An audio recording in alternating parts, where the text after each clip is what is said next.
un seul chiffre, si je prends simplement les équipes INSERM qui sont dans le champ de l'ITMO, 25% des chercheurs statutaires sont CNRS. Donc la nécessité d'une coordination, elle est évidente. Il y a également nécessité, je crois, d'une coordination à un autre niveau.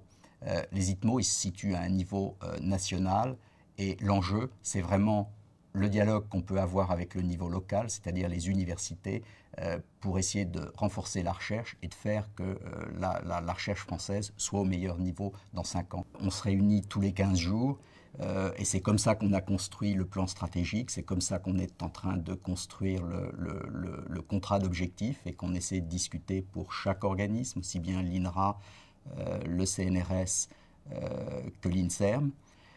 Ça, c'est, je dirais, pour la programmation scientifique. Les interactions avec l'ANR sont évidemment déterminantes et seront déterminantes dans les années qui viennent à cet égard.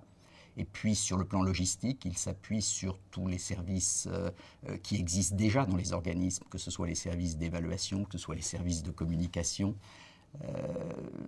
Ça, c'est très important parce que je ne crois pas que le but des ITMO soit de reproduire à l'intérieur de chaque ITMO ces services.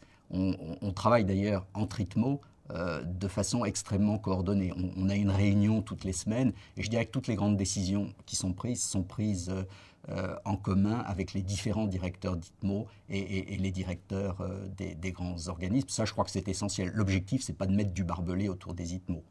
Parce que je crois que là, bon, on parle souvent de multidisciplinarité, c'est un mot un peu parfois galvaudé, mais je crois que c'est quand même une réalité, la nécessité d'élargir les champs d'action de ce qui pourrait paraître être simplement la biologie me paraît très important. L'enjeu, ça va être d'expliquer les modifications qui sont parfois tout à fait considérables d'incidence de certaines maladies, les variations géographiques entre pays, voire même entre régions à l'intérieur d'un pays. Et ça, c'est au niveau de la compréhension de l'interaction d'un génome variable avec l'environnement qu'il va falloir le chercher. Une deuxième priorité, je crois, c'est l'inflammation. C'est assez amusant de voir que, par exemple, chez la drosophile, c'est dans un même organe que se trouve le système hématopoïétique et tous les organes de mise en réserve, comme le tissu adipeux, ce qui est chez les mammifères, le foie, etc. Et on retrouve des circuits cellulaires très communs entre les systèmes hématopoïétiques et les systèmes d'organes.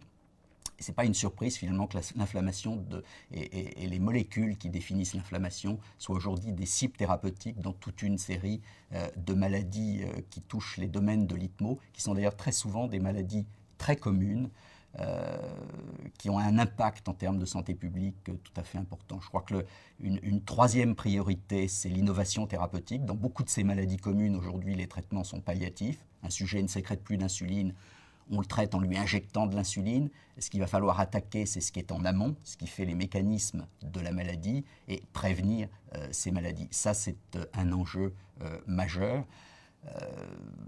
Ce sont là les principaux enjeux. Il y en a un dernier, je crois, qui est important, c'est le développement cellulaire. On voit aujourd'hui qu'on commence à être capable de fabriquer des organes qui ne sont pas encore absolument complets, mais qui, je crois, vont l'être dans les années qui viennent.